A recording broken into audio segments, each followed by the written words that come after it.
Welcome back to Can't Be True. I'm Tim, and today we're digging into the kinds of mysteries that make you double-check your locks at night. These are the stories of 7 people who vanished. Not randomly, not carelessly, but right after they discovered something they were never meant to know. If you're into real-life mysteries, strange disappearances, and the chilling stories they don't teach in school, make sure to subscribe, tap the notification bell, and drop a comment with which case you think is the most suspicious. Let's get into it. Lars Mittank, the tourist who knew something. Lars Mittank was your typical 28-year-old German guy on vacation. In the summer of 2014, he went on a trip to Bulgaria with friends, enjoying the sun, the beer, the beach. But things changed after he got into a fight at a bar, injuring his ear. It seemed minor, but what followed didn't make sense. Lars told his friends he didn't feel safe anymore. He said he was being watched, followed. He split off from his group and stayed behind in Bulgaria while they returned to Germany.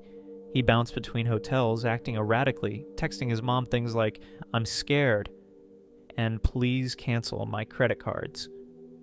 Then the most disturbing part, airport surveillance footage shows Lars at the Varna airport, standing calmly at first, until something suddenly terrified him.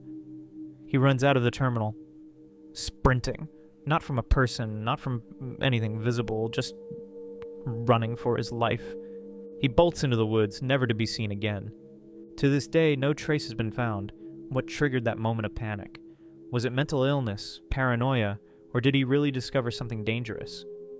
Some believe he overheard something during his stay at a Bulgarian clinic, something tied to organ trafficking or local corruption. There's no proof of what Lars learned. But whatever it was, it might have been the last thing he ever found out. Dr. Jeffrey Bradstreet, the silence doctor. Dr. Jeffrey Bradstreet was a controversial figure. A medical doctor and outspoken critic of vaccine safety, he believed there were suppressed links between certain vaccines and autism. I want to know what it is specifically about my child that has to be fixed so that they can get better. And I want to know what's specifically wrong with any individual child that I see so that I can do the very best to try and bring them out of the realm of autism that they're in. He even claimed to be researching a potential cure using a compound called GCNMA-F, a treatment that wasn't approved by the FDA and was being investigated by federal authorities. Then in June of 2015, things got dark. His office was raided by the feds. Just days later, he was found dead in a river in North Carolina from a gunshot wound to the chest. Georgia-based doctor is mysteriously found dead. His specialty, alternative medical treatments for autism. Authorities ruled it a suicide, but his family and a large online following weren't convinced. The gunshot wound was described as self-inflicted, but it was in the chest, not the head. His family insisted he wasn't suicidal. And more disturbing, the very next day, another alternative medicine researcher also died under strange circumstances. Suddenly, people started connecting dots. Bradstreet had made claims, on record, that he was close to uncovering something major. Some believe he had evidence against pharmaceutical companies that would have caused public outrage. Others claim he was targeted for pushing GCMF, which he said could cure everything from cancer to HIV. Whether you believe in the conspiracies or not, here's what's undeniable. He was actively investigating something, told people he felt in danger, and then vanished from life altogether, found dead in a river. The truth he claimed to hold has yet to surface. Philip Taylor Kramer, from Rockstar to Classified Projects. In the late 60s, Philip Taylor Kramer played bass for the psychedelic rock band Iron Butterfly. But behind the long hair and stage lights, he was a math genius with a degree in aerospace engineering. Eventually, he left music to work in defense and high-tech research. What exactly he was working on has never been confirmed. But what we do know is this. In 1995, Kramer made a series of frantic phone calls to his family and the FBI saying, "I'm going to kill myself." Then he vanished. For 4 years, nothing. Then in 1999, his remains were found in his minivan at the bottom of a ravine off a California highway. His death was ruled a suicide, but many people, including his family, disagreed. Kramer had reportedly been working on advanced communication systems and even theoretical physics, like faster-than-light travel.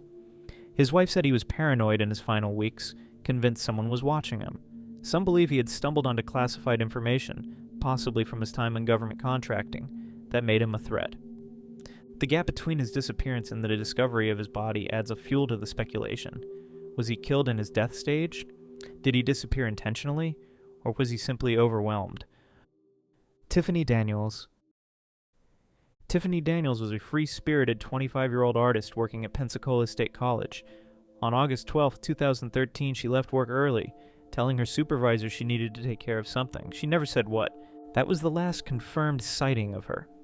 Her car was later found abandoned in a parking lot near Fort Pickens Beach, on the edge of a protected national seashore.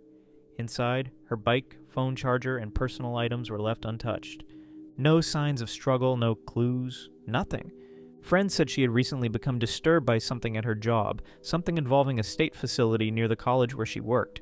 There were rumors she was looking into misfiled patient records or abuse claims, but nothing concrete.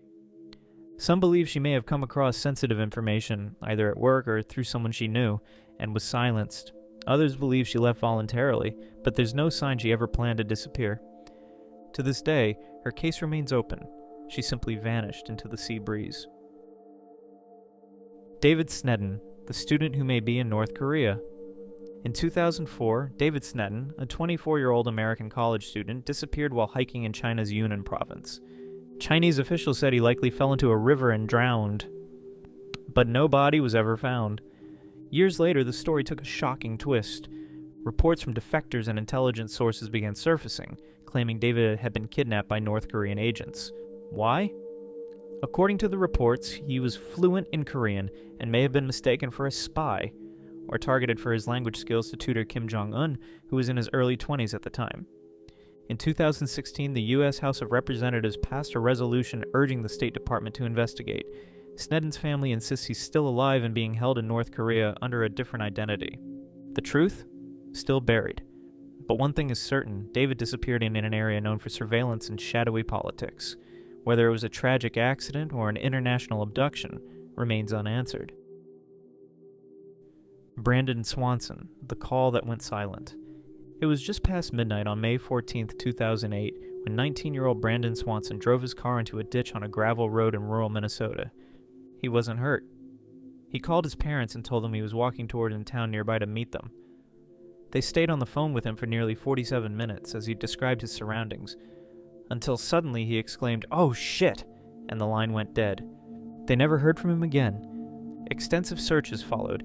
His car was found, his footprints traced, but no Brandon, no signs of a struggle, no body.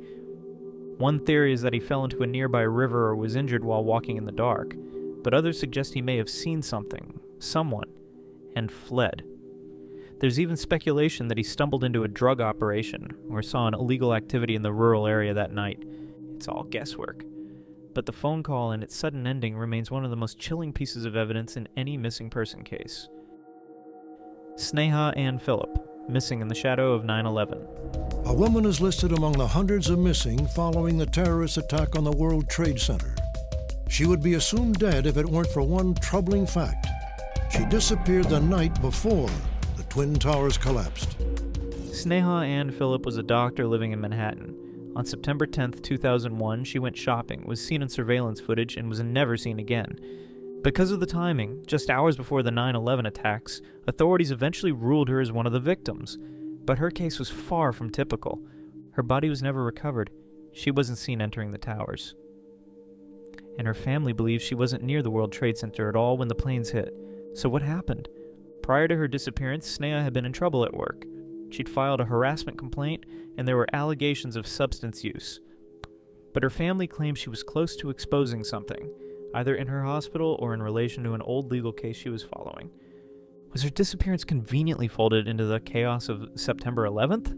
Some believe she was targeted and taken before the attacks, possibly even murdered, and that the timeline was muddied by the disaster. Her official status as a 9/11 victim remains controversial. If she was investigating something or someone and got too close, her timing couldn't have been more terrifying. 7 people, 7 disappearances, 7 unfinished stories. In each case, the mystery lingers. The questions outnumber the answers, and the truth, whatever it was, may have disappeared with them. I'm Tim, and this was Can't Be True. Don't forget to like, comment, and subscribe to keep these stories alive, and maybe, just maybe, help uncover the truth.